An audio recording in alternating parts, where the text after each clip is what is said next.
Mon père était sévère, mais juste. Il s'énervait à chaque fois. On aurait dit qu'elle provoquait mon père. Elle m'appelait tous les jours pour que je le fasse rentrer. Elle avait disparu. Have you lost your mind? Peut-être qu'ils vont la tuer. Après ça, c'est le trou noir. Et ça a recommencé de plus belle. Le tueur était animé d'une véritable haine. Qu'est-ce qui va se passer?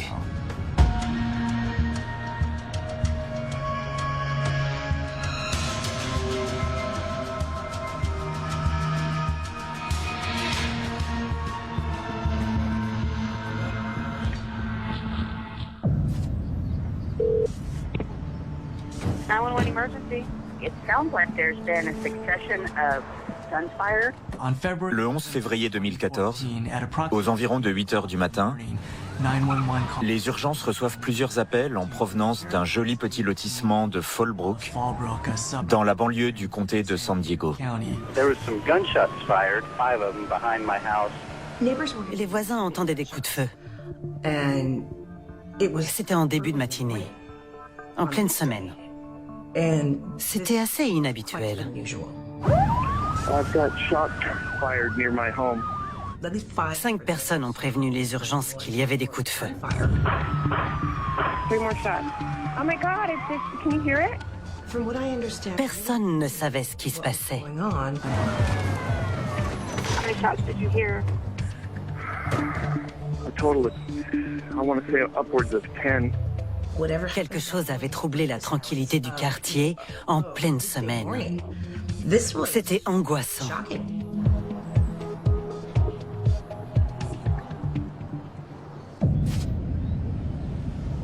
Pepper Tree Park est un petit quartier tranquille de Fallbrook. La population est plutôt aisée. C'est un lotissement fermé et très bien entretenu. C'est ici que vivent et travaillent Joward Eustachio et sa femme, Laura. Mon père et Laura avaient la belle vie. Ils avaient tout ce dont ils auraient pu rêver.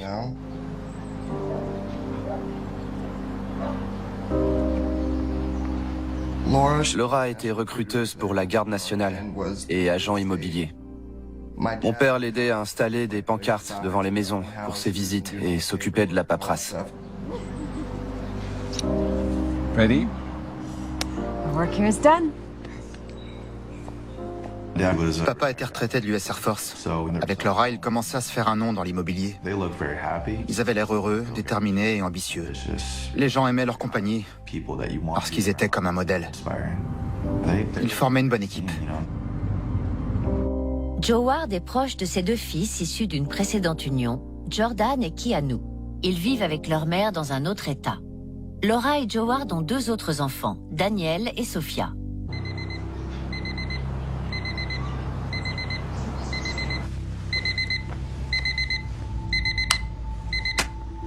Oh, it's so early.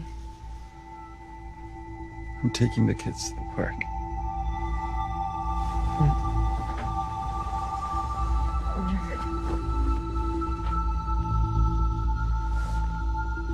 Go easy on them. Your easy or my easy?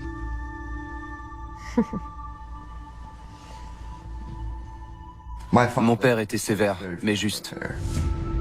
L'armée a beaucoup joué sur la personnalité de mon père. Have fun. All right, so concentrate on one point. Football up there. Right? 3, 2, 1. Eat my dust! pick up the pace, Daniel. Come on, go, go, go! Yeah! Yes, my princess. You've done good. You've done good, okay? Il aimait aller faire du vélo et courir dans les montagnes le matin. Il nous inculquait les valeurs du travail et de la discipline. Il pensait que ça ferait de nous des adultes responsables et productifs. We're home. Same time tomorrow, huh? You did good, Daniel. You did good.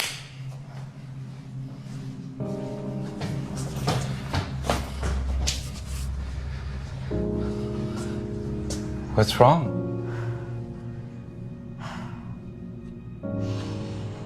It's my mom. She had a stroke. Oh.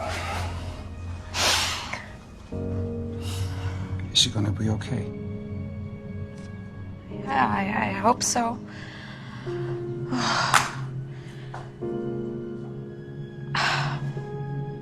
think she's gonna need some help. Laura aimait énormément sa mère. Quand un proche fait un AVC, c'est très dur. On a eu peur de la perdre. Ça l'a beaucoup affectée. Laura se sentait responsable de sa mère. Elle avait l'impression de devoir la protéger. Of course.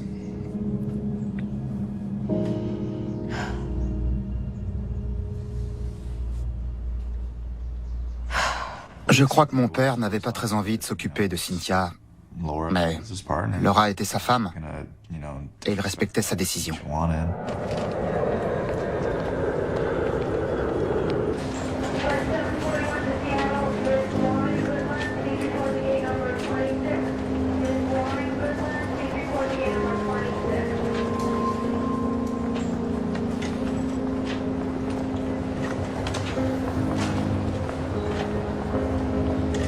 Cynthia Sidebaka, la mère de Laura, vient emménager chez eux.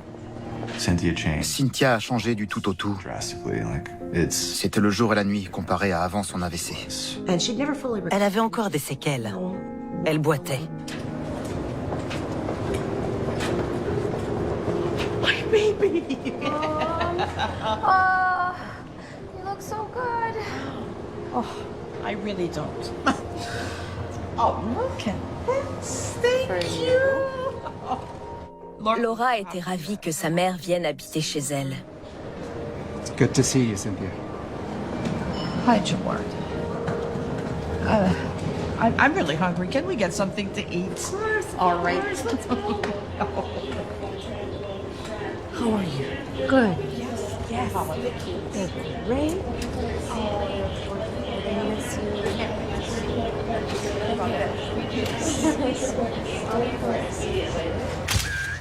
La maison de Joward et Laura est bien assez grande pour accueillir Cynthia. Oh, here is your kingdom. Il y avait un petit studio dans la maison. C'était très sympa. Bathroom over here. Elle avait sa propre cuisine et sa propre salle de bain. Ça faisait la taille d'un petit appartement. Master bedroom. You should have everything you need. Until you can manage on your own. Lui, il voulait que ce soit temporaire. Mais Laura pensait qu'ils avaient les moyens de la faire rester. But, no smoking. Not in the house, not on the property. Mon père avait horreur de la cigarette. It's my only vice. It's not good for your health. Not good for the kids to see. You understand? Il était très à cheval là-dessus. Mais c'était une vieille habitude de Cynthia. Ça devait faire 20, 30 ou 40 ans qu'elle fumait.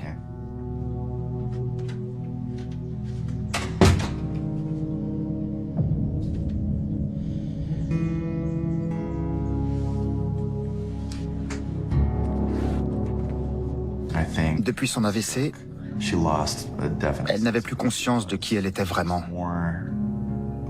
C'était devenu très difficile pour elle de résister à ses pulsions. Elle n'arrivait plus à réfléchir par elle-même. Ma tante avait un très fort caractère.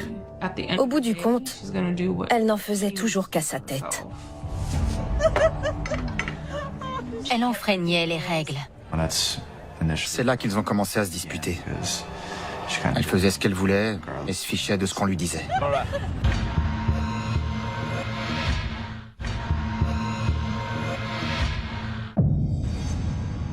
Après son AVC, Cynthia Sidebaka s'installe chez sa fille et son gendre, Laura et Joward Eustachiou.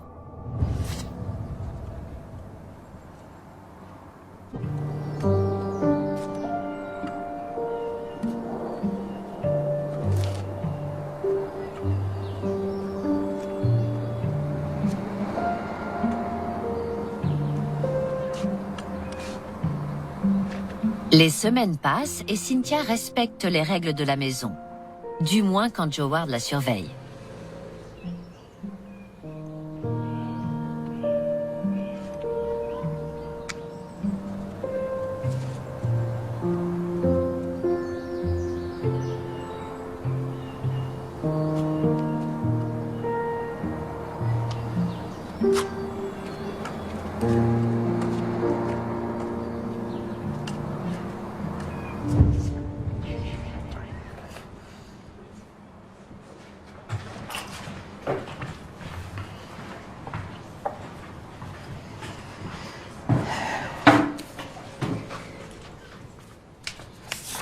I can smell it. Okay. Cynthia se rend compte que le règlement de son gendre va bien au-delà de l'interdiction de fumer. Where was the first battle of the American Revolution? Lexington and Concord. Right again. Next time, give your brother a chance to answer. Okay? Cynthia cohabite aussi avec Sophia et Daniel, les deux enfants de Laura et Joward.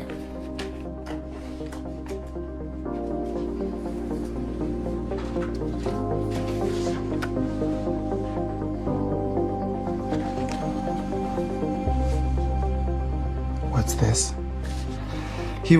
Daniel avait du mal à l'école. Je pense qu'il travaillait pas assez. Le soir, au lieu de réviser, il jouait aux jeux vidéo.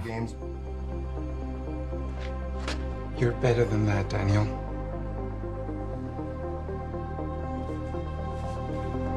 No more video games. Until I see an improvement in your grades. But he's doing his best. This is none of your business, is it? Il était très exigeant avec eux. Il voulait qu'ils se concentrent sur leurs résultats scolaires. Mon père était sévère avec Daniel. Je voyais bien qu'il avait besoin d'aide. Joward voulait ce qu'il y avait de mieux pour son fils. Il voulait qu'il aille à la fac et qu'il ait les meilleures opportunités dans la vie. C'est peut-être pour ça qu'il était aussi dur avec lui.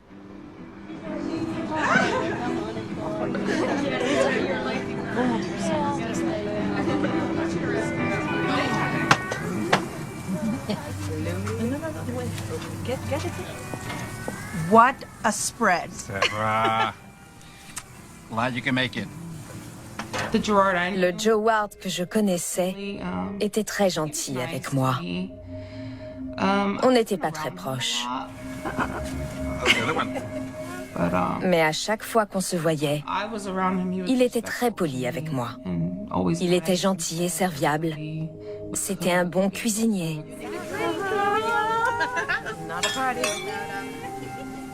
En apparence, ils avaient la belle vie. Mon père était de bonne compagnie. Il mettait l'ambiance. Laura et Joward ont toujours eu des points de vue différents sur l'éducation de leurs enfants, mais la présence de Cynthia creuse un fossé encore plus profond entre eux. I'm gonna go get the kids, okay? I said homework until 7. But everybody's here. Fine. Laura était moins sévère que mon père. Il avait une éducation à la dure. Laura était beaucoup plus douce.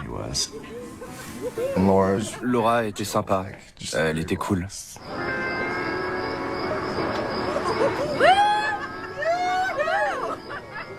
Laura et Joward ont des caractères très différents, ce qui entraîne parfois des disputes.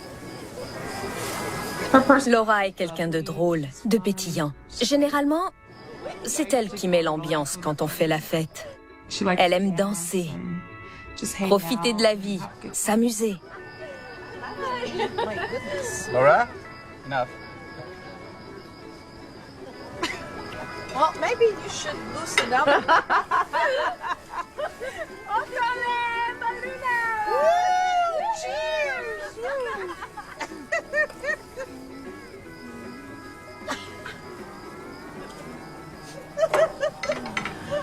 Laura, you're drunk. You're making a fool of yourself. Don't talk to her like that. Parfois, quand Laura s'amusait trop à son goût, il lui faisait la remarque devant tout le monde d'un ton sec et sarcastique.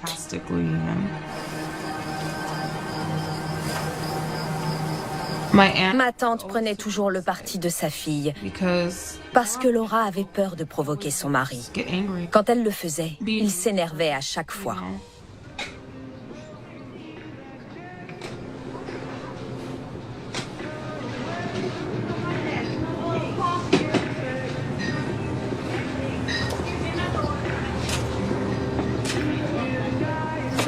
I don't like the way he treats you. You should stand up for yourself. Let's not make it a problem until it's a problem. Ma tante allait souvent dans un café à Fallbrook. Quand elle disait à Laura ce qu'elle pensait vraiment de Joward, Laura faisait en sorte de la rassurer. Elle ne voulait pas que ma tante s'énerve. Mais la loyauté de Laura pour son mari va être mise à rude épreuve. It's good to see you again, Dad. Good to see you, my son. Where's Laura? Couldn't make it. So nice to have you home. Don't worry. We're gonna get you back on track. All right? Joward accueille son fils de 21 ans, Keanu, issu d'un premier mariage. Celui-ci espère surmonter sa toxicomanie grâce à ce changement d'air et à une cure de désintoxication. Mon père m'a accueilli à bras ouverts. Je pensais pas que mon père accepterait de m'accueillir chez lui après toutes ces années. Tout ce qu'il voulait, c'était que j'aille mieux. Keanu avait beaucoup de problèmes. C'est pour ça qu'il est allé vivre chez son père.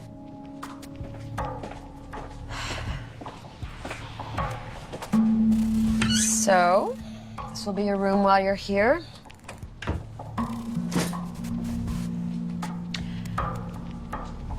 You know the house rules. If you break any, you're out.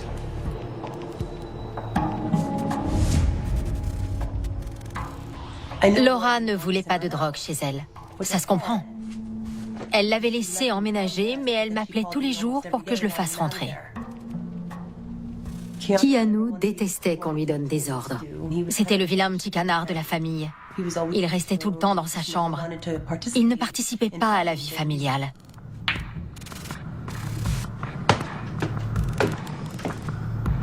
Laura et Keanu se disputaient tout le temps.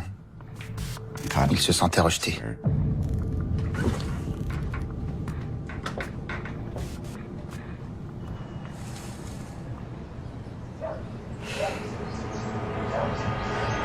Plus la maison se remplit, plus les tensions s'accentuent, surtout lorsqu'on enfreint les règles.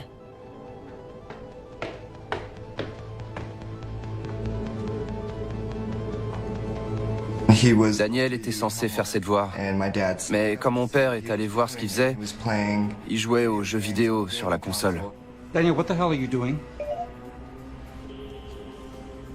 I said no video games until your grades improve. Kitchen.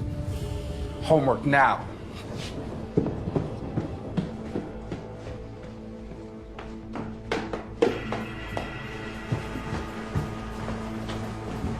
Sit down. Get to work.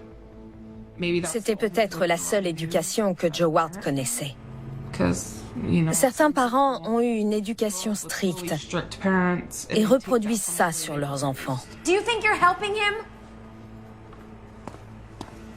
Joward! Il s'énervait vite. Il lui disait « Fais ce qu'il te reste à faire, sinon tu sais ce qui se passera. »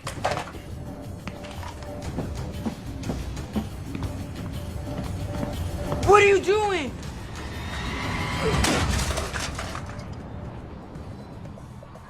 Ils ont encerclé la maison en pensant avoir affaire à un tireur fou. Ils ont découvert une scène macabre. La victime était allongée dans une mare de sang.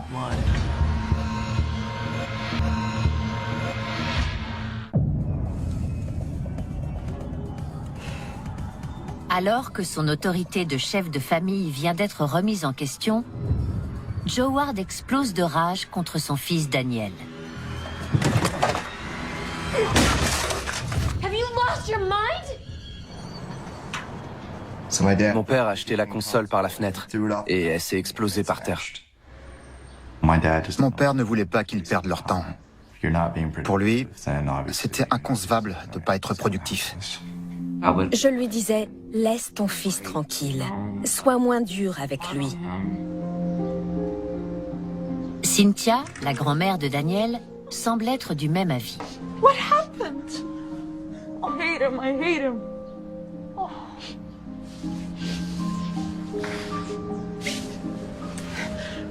It's going to be okay. I promise. Il pleurait et il a fini par aller dans le studio. J'imagine qu'il a discuté avec Cynthia. Comme il est assez susceptible, il l'a un peu trop mal pris.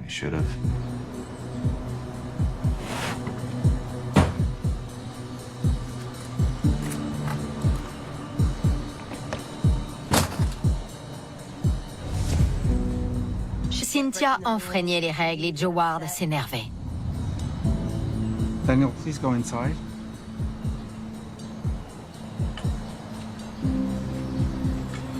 Il ne voulait pas de ça dans son jardin, ni près de ses enfants. Mais elle s'en fichait. J'avais l'impression qu'elle faisait ça pour provoquer mon père, pour l'énerver.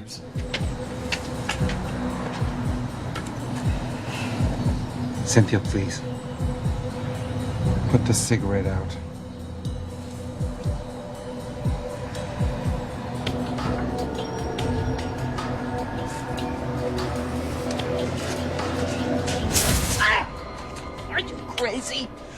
Cynthia était en train de fumer et mon père a éteint sa cigarette avec le tuyau d'arrosage. Il lui a dit, il n'y a pas de fumée sans feu.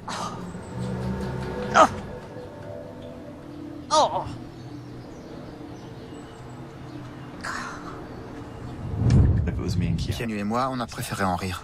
Ça nous a passé l'envie de fumer. Ma tante a un très fort tempérament. Elle ne se laisse pas marcher sur les pieds.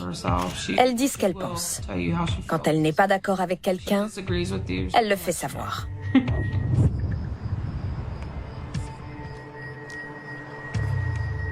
Laura est tiraillée entre sa mère et son mari.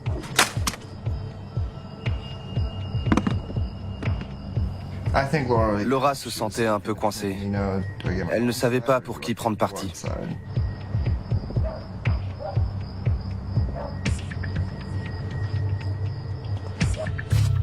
Laura est aux petits soins pour sa mère, qui fête ses 63 ans. Happy birthday! Oh, thank you. Make a wish.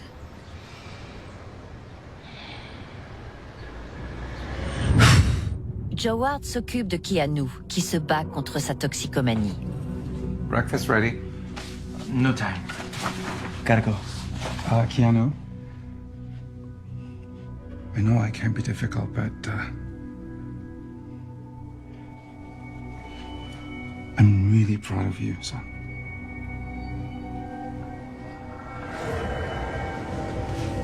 Il était sévère, mais juste. Il était toujours à l'écoute. Il m'a aidé à me remettre sur pied.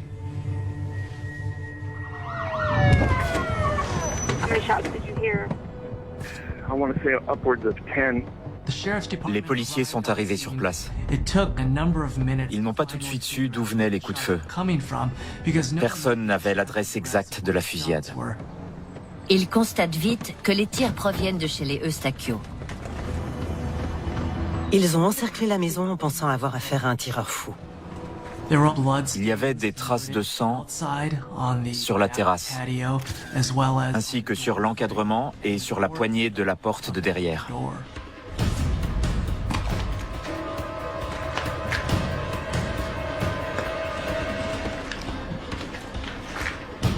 Ils ont fini par entrer dans la maison et ils ont découvert une scène macabre. La victime était allongée dans une mare de sang. La police appelle la brigade criminelle. La piste de l'homicide se confirme tout de suite.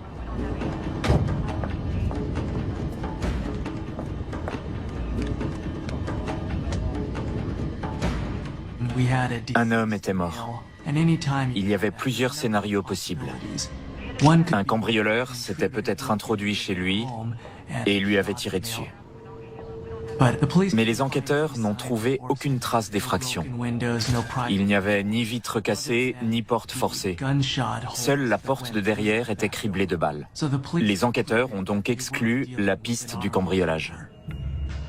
Quand ils ont examiné le corps de la victime, ils se sont rendus compte que c'était l'une des personnes présentes sur les photos de famille accrochées dans la maison.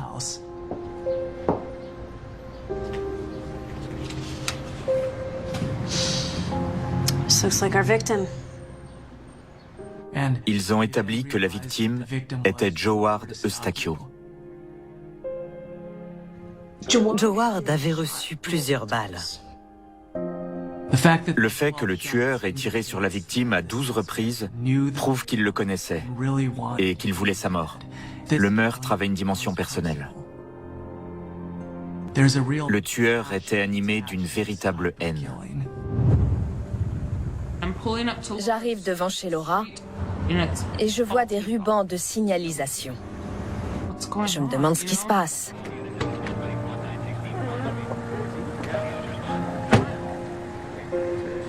Il y avait des policiers partout. C'était impressionnant. Oh my God, Keanu! I don't know what happened. Je sors de la voiture et je demande à Keanu ce qui se passe. Mais il n'en sait rien. Hey, I live here. What's going on? We're asking all family members to come down to the station.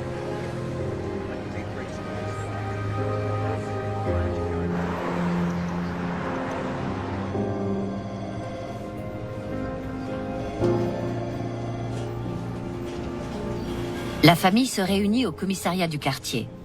Les enquêteurs essaient de joindre tout le monde.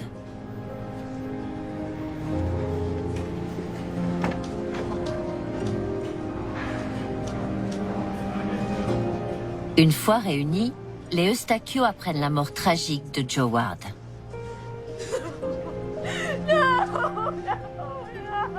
On a appris sa mort quand on est allé au commissariat. Il avait reçu plusieurs balles. Laura était en larmes. J'étais perdue. Je ne savais pas quoi ressentir. J'ai fondu en larmes. Ma cousine s'est effondrée. C'était dur à digérer. J'imaginais la peur qu'il avait ressentie. Laura n'arrêtait pas de pleurer. Comme nous tous. Après ça, c'est le trou noir. Malgré le chagrin de la famille, les enquêteurs doivent interroger chacun des proches de Joward pour lui rendre justice. Ils commencent par son fils, Keanu. Au début, la police suspectait Keanu à cause de ses problèmes de drogue. C'était un peu le paria de la famille. Il était dans son coin. Pour être honnête, moi aussi j'y ai cru au début.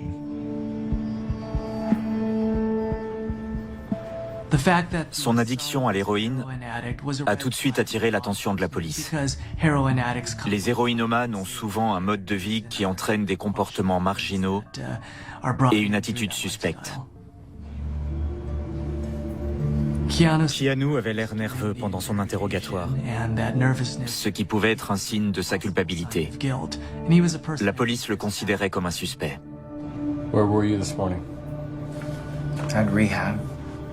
Comme j'étais un ancien toxicomane, je disais que mon père avait peut-être été tué par quelqu'un à qui je devais de l'argent. C'est horrible. Imaginez que votre père vienne de se faire tuer et qu'on vous demande si vous êtes coupable, alors que vous êtes à deux doigts de fondre en larmes. C'est dur. Je devais aller au centre méthadone pour soigner ma toxicomanie. J'y allais en bus, tous les matins. Tout en creusant cette piste, les enquêteurs interrogent les autres membres de la famille.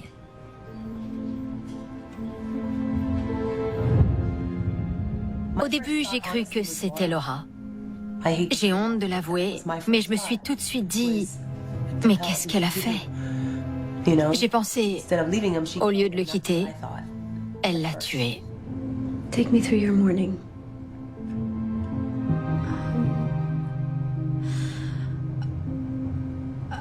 I took my son to school.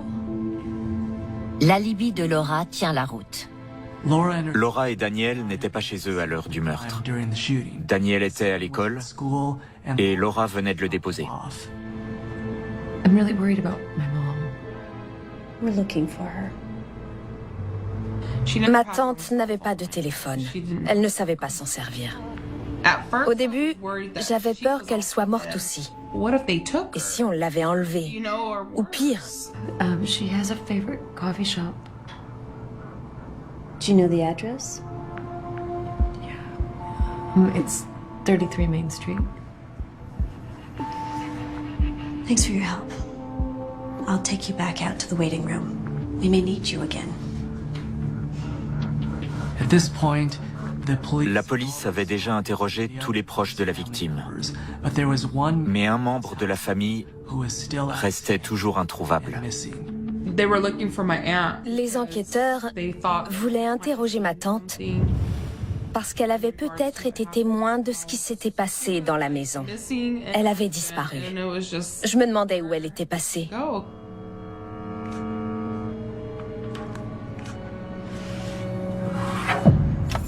Tout en cherchant Cynthia, les policiers vérifient l'alibi de Keanu. Keanu avait dit aux enquêteurs qu'il est allé au centre méthadone ce matin-là. Il y suivait un traitement pour soigner sa toxicomanie. Quand on va au centre méthadone, ils notent l'heure exacte à laquelle on a pris le traitement. C'est à une trentaine de kilomètres de Fallbrook. J'y suis allé pour prendre mon traitement et c'est à ce moment-là que mon père s'est fait agresser. Les enquêteurs sont allés vérifier l'alibi de Keanu au centre méthadone. Ils ont pu confirmer qu'il était bien venu au centre ce matin-là. L'alibi de Keanu tenait la route, ce qui prouvait son innocence. J'aurais jamais fait ça à mon père, surtout après tout ce qu'il avait fait pour moi. Je l'ai vraiment mal pris. C'était n'importe quoi.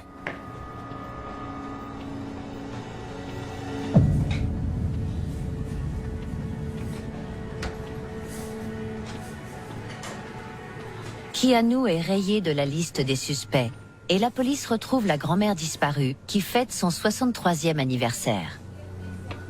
Les policiers ont fini par retrouver Cynthia Sidebaka dans son café préféré à Fallbrook. Elle buvait tranquillement un café. Ils l'ont emmenée au poste pour l'interroger.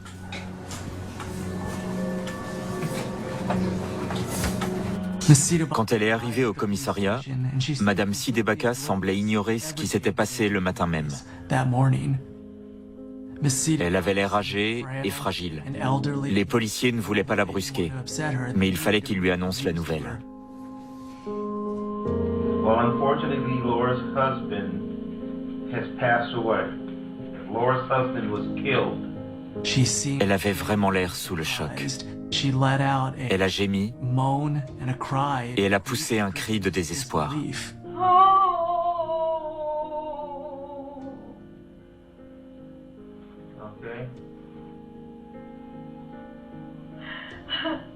We're trying to find out a little bit about him and his personality and trying to establish like who was with him last, who saw him last. I don't know. Les enquêteurs ont demandé à Madame Sidebaka de leur raconter sa journée. Elle leur a dit qu'elle était sortie prendre son petit déjeuner. C'était son anniversaire. Elle était allée jouer au casino pendant quelques heures avant d'aller acheter des cigarettes. And then to the coffee shop where you all found me. For clarity, where did you go first? The diner. Can you excuse me for a minute?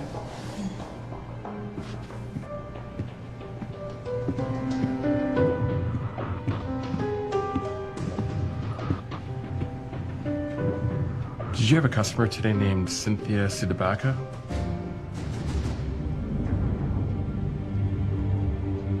Great, can you send them through? Thanks.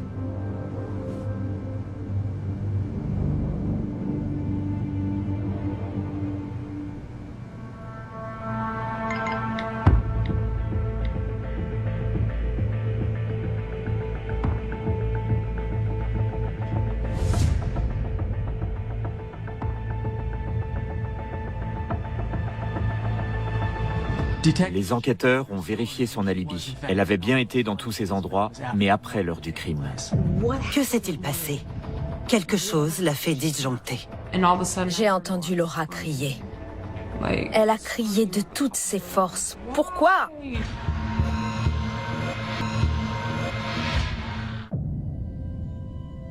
Les policiers apprennent à Cynthia Sidebaka que son gendre a été assassiné.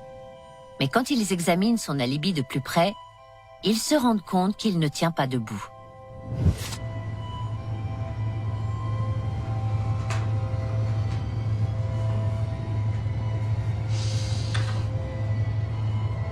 "15 shots were fired. 12 hit him. You don't seem sad." He's a bad man. He was so mean to me, mean to the kids, mean to his wife. Did anybody try to stop him? Can't stop him. Well, somebody has to stop him.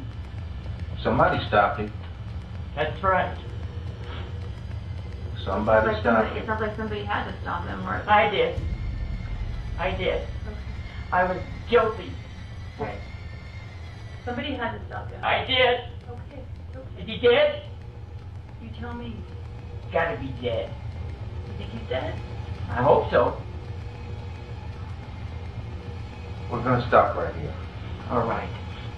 Ses aveux étaient un peu bizarres. Quelques minutes avant, elle faisait comme si elle ignorait que son gendre venait de mourir, et juste après, elle avouait avoir commis le meurtre. Elle devait croire que son geste était parfaitement justifié. Elle a dit que c'était son cadeau d'anniversaire. Cynthia raconte le déroulement de la matinée à la police. Il était 8 heures du matin. Laura venait de partir pour déposer son fils à l'école. Il n'y avait plus que 2 personnes à la maison, Madame Sidebaka et Joe Ward, son gendre. Sophia est déjà à l'école pour son concours d'orthographe. When will you be ready to go? Oh, I'm ready now. Ma tante devait aller au concours d'orthographe avec lui. Il lui a dit de se changer et apparemment, elle lui aurait répondu qu'elle n'avait plus de vêtements propres et que c'était tout ce qu'elle avait. Il a dû la vexer. You're not going to your granddaughter's spelling bee dressed like that.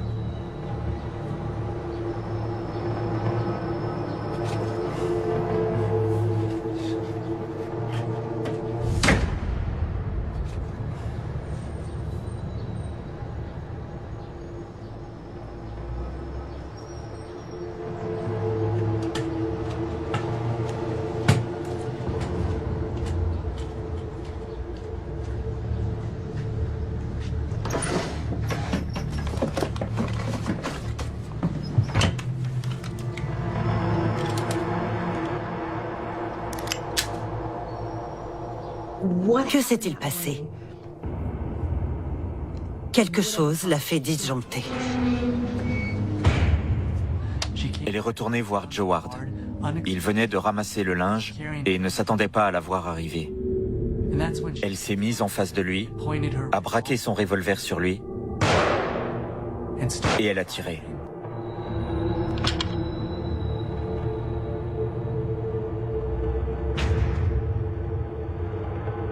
Elle est allée chercher 5 balles dans sa voiture.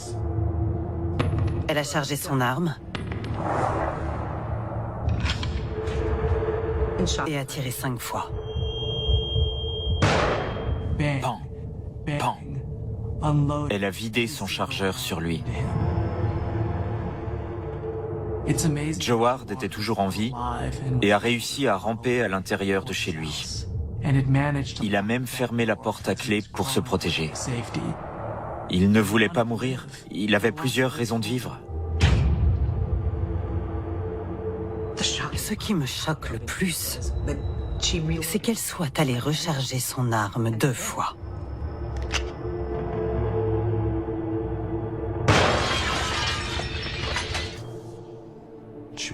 Elle est entrée et elle l'a achevé.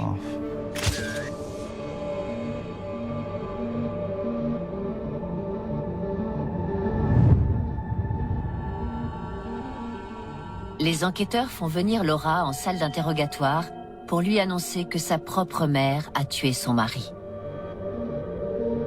J'ai appris que ma tante était passée aux aveux quand Laura a été emmenée en salle d'interrogatoire.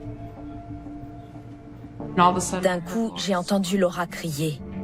Elle a crié de toutes ses forces. Pourquoi? Elle était en larmes.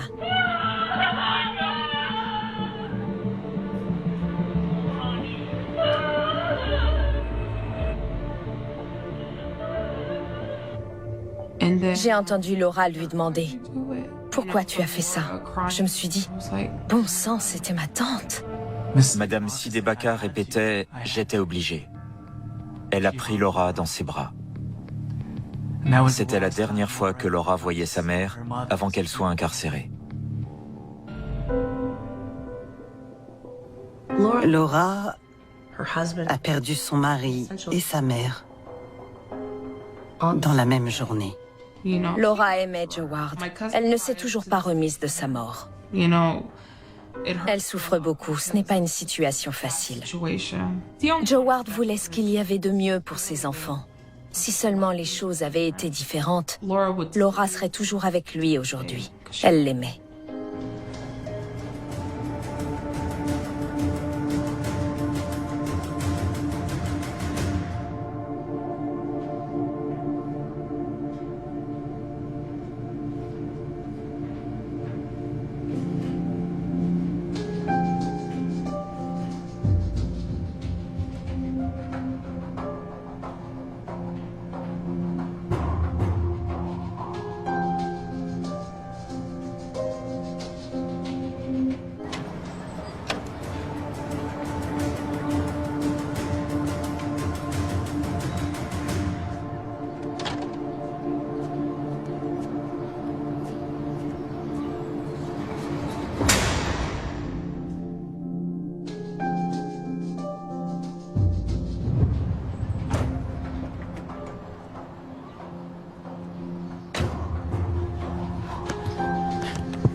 Comment on peut faire ça à ses petits-enfants? Notre père ne sera pas là pour notre mariage. Il pourra pas nous voir réussir notre vie. Il me manque, je pense à lui tout le temps. Quand ça va pas, que je traverse une mauvaise passe, je me dis, aide-moi papa. Aide-moi à traverser cette épreuve. Sans mon père, j'ai l'impression d'être seul au monde.